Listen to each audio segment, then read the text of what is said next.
जर मित्रांनो तुम्ही आज माझ्या चॅनलवरती नवीन आला असाल तर चॅनलला सबस्क्राईब करा आणि व्हिडिओला लाईक करायला विसरू नका, कारण अशाच नवनवीन बातम्या तुम्हाला ह्या चॅनलवरती पाहायला भेटणार आहेत। तर आधी चॅनलला सबस्क्राईब करा आणि व्हिडिओला लाईक करायला विसरू नका।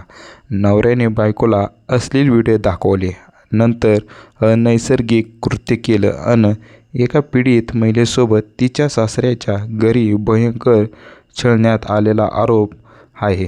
तिचा नवरा अश्लील व्हिडिओ दाखवायचा, नंतर अनैसर्गिक कृत्य करायचा, असे गंभीर आरोपी पीडितेनं केलं। पीडितेनं महिला पोलीस ठाण्यात नवरा, सासू आणि दिराच्या विरोधात तक्रार दाखल केली आहे।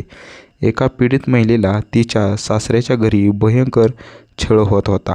तिचा नवरा अश्लील व्हिडिओ दाखवायचा, नंतर अनैसर्गिक कृत्य करायचा, असे पीडितेने गंभीर आरोप केले आहेत। पीडितेने महिला पोलीस ठाण्यात नवरा, सासू आणि दिराच्या विरोधात तक्रार दाखल केली आहे। ही संपूर्ण घटना गुजरातच्या शहीबाग परिसरात घडली आहे। हा धक्कादायक प्रकार उघडकीस आल्यानंतर पोलीस देखील हादरून गेले आहेत। पीडितेने तिच्या तक्रारीच्या आधारे सांगण्यात आले की तिच्या पतीने तिला अश्लील व्हिडिओ दाखवून पाहण्यास भाग पाडले होते, नंतर विकृत पद्धतीने लैंगिक संबंध ठेवण्यास भाग पाडत होता। एवढंच नव्हे तर गर्भोदर राहिली तिला लाथा मारण्यात आल्या, नंतर गर्भपात करण्यास दबाव टाकण्यात आला होता। अशातच पीडितेच्या सासऱ्याच्या मंडळीने तिची शारीरिक आणि मानसिक छळ केला, तिला जीवे मारण्याची धमकीही देखील दिली।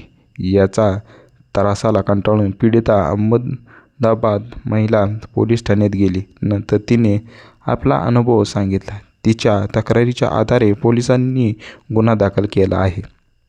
या प्रकरणी पोलिसांनी तपास सुरूच केला आहे। तक्रारीच्या त्या महिलेचा विवाह 2025 मध्ये झाला, परंतु लग्नानंतर 15 दिवस नंतर तिच्या सासऱ्याच्या मंडळींनी तिला वाईट वागणूक देण्यास सुरुवात केली। लग्न झाल्यानंतर नवऱ्याच्या आधीच विवाह झाल्याचा कांड समोर आला, त्याला एक मुलगा देखील आहेत।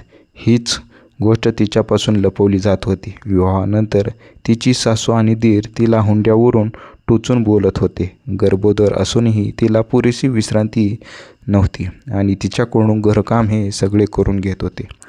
त्यांच्या मुलाच्या जन्मानंतरही तिच्या नवऱ्याने महिलेचा छळ केला। तो अनेकदा रात्री उशिरा घरी यायचा, नंतर संमतीशिवाय तिच्यावर जबरदस्ती करायचा।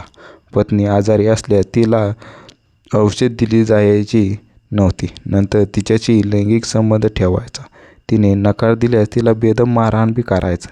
काही दिवसानंतर पती गर्भवती राहिली होती, तेव्हा पतीने तिचा गर्भपात केला। तिने नकार दिल्यानंतर घटस्फोटाची धमकी दिली। या सर्वच त्रासाला कंटाळून पत्नी माहेरी गेली, पण नवरा तेथे आला आणि तिला जबरदस्तीने सासऱ्याच्या घरी परतायला सांगितले। तिची सासू आणि दीरही तिला सतत टोचून बोलायचे, आमच्या मुलाला तू आवडत नाहीस, समाजामुळे आम्ही तुला ठेवलं आहे, तूच आमचे घर उद्ध्वस्त केले आहे, घटस्फोट देऊन निघून जा। दरम्यान पतीने नवऱ्याला बोलताना एका परदेशातील तरुणीशी व्हिडिओ कॉलवर बोलताना पकडले। महिलांचे अश्लील व्हिडिओ दाखवून तिच्यासोबत लैंगिक संबंध ठेवण्यास भाग पाडले जायचे। तिसऱ्या मुलीच्या जन्मानंतरही त्याच्या सासऱ्याच्या लोकांना याबाबत काहीही वाटले नाही।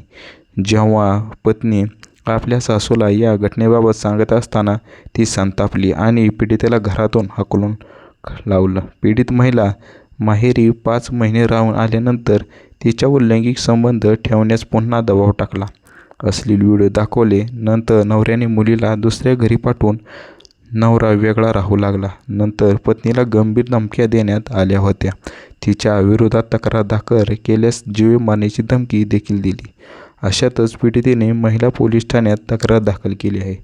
तर मित्रांनो, तुम्हाला हा व्हिडिओ आवडला असेल तर व्हिडिओला लाईक करा आणि चॅनलला सबस्क्राईब करायला विसरू नका। मित्रांनो, तुम्हाला अशा नवनवीन बातम्या ह्या चॅनलवरती पाहायला भेटणार आहेत, त्यामुळे ह्या चॅनलला सबस्क्राईब करायला विसरू नका। तुम्ही हा व्हिडिओ शेवटपर्यंत बघितला त्याबद्दल मनापासून धन्यवाद। थँक्यू। चॅनलला सबस्क्राईब करायला विसरू नका।